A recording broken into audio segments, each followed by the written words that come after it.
Companies are pushing back their return to office plans. This, of course, as the Delta variant continues to surge in many parts of the country. We're joined now by Bob Sulentic, the CEO of CBRE. It is one of the world's largest commercial real estate firms. Bob, always good to have you. By the way, I want to get to what has been a very strong quarter for you, not to mention a stock price that has surged over the last 12 months. But we do come to you often to give us real-time updates on where things stand in the corporate office marketplace. Are you seeing things get pushed back the way at least we're hearing anecdotally? David, we are seeing things get pushed back a little. The phrase I would use to best describe what's going on with office space and COVID is uncertainty.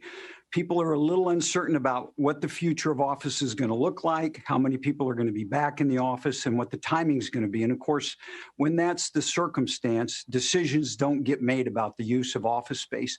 What we've seen with most of our clients and with our own company is because of this Delta variant, things are getting pushed back around 30 days, at least for now.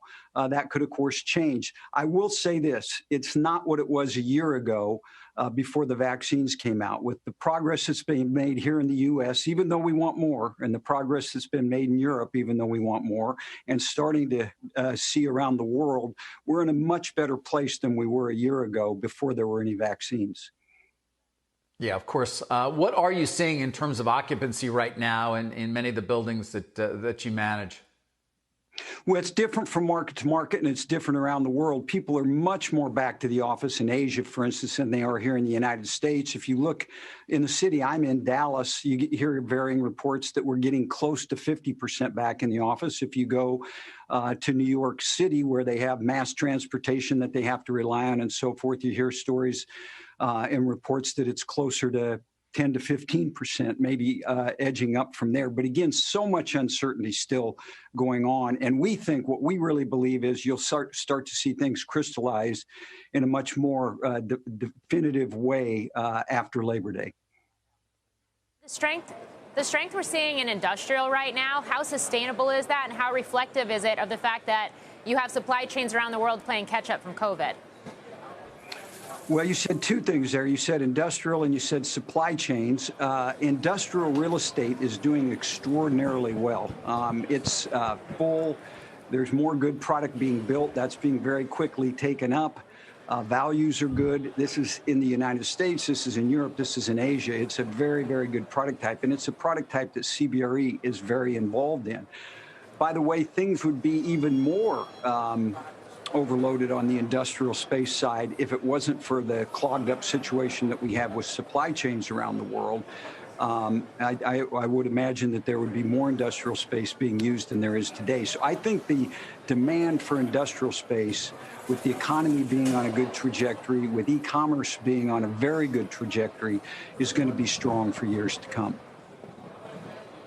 I know U.S. real estate development saw record operating profits, Bob. What is your projection there? Can that continue at the same pace? Well, we have a very large development business. It's branded Trammell Crow Company, the largest commercial developer in the United States. We generated our best quarter ever in the second quarter of 2021. And the reason for that was, as you said, there are aspects of what's going on out there that are doing exceptionally well. Industrial is doing exceptionally well. Multifamily, institutional quality multifamily is doing exceptionally well.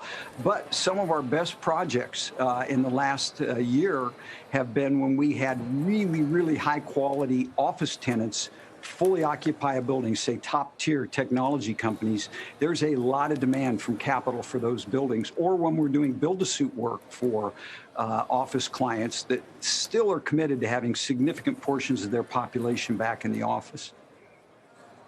Bob, you just mentioned multifamily. The fact that this federal eviction moratorium is set to expire this weekend, expectations that that could actually be extended, and if not, what are the ripple effects? Well, we think long-term, the institutional quality multifamily product is going to do extraordinarily well, and there's a big demand for it. There's a big demand from tenants, and there's a big demand then, of course, from capital sources to own that product. So it's for companies like ours that develop it, that finance it, that sell it, there's a big opportunity for us. And again, with the record results that CBRE had in the second quarter, by the way, I'll note double-digit growth from peak year 2019. A lot of that was driven by the work we do in the multifamily space. Bob, you joined us only a few weeks ago. Of course, we talked a lot about your SPAC deal at that point. But I also asked you, and you said that you expect things are going to settle in at, I think, 80 to 85% in terms of overall occupancy when we're finally sort of, as we like to say, on the other side.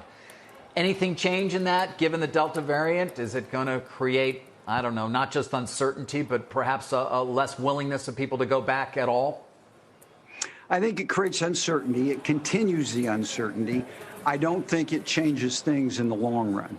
In the long run, we're going to figure out what technology means to support occupancy versus working from home, you know, the hybrid solution.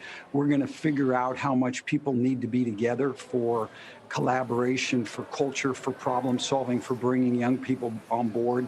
And we'll settle in somewhere independent of the Delta variant that would be what it would have been otherwise, in my view. Shepard Smith here. Thanks for watching CNBC on YouTube.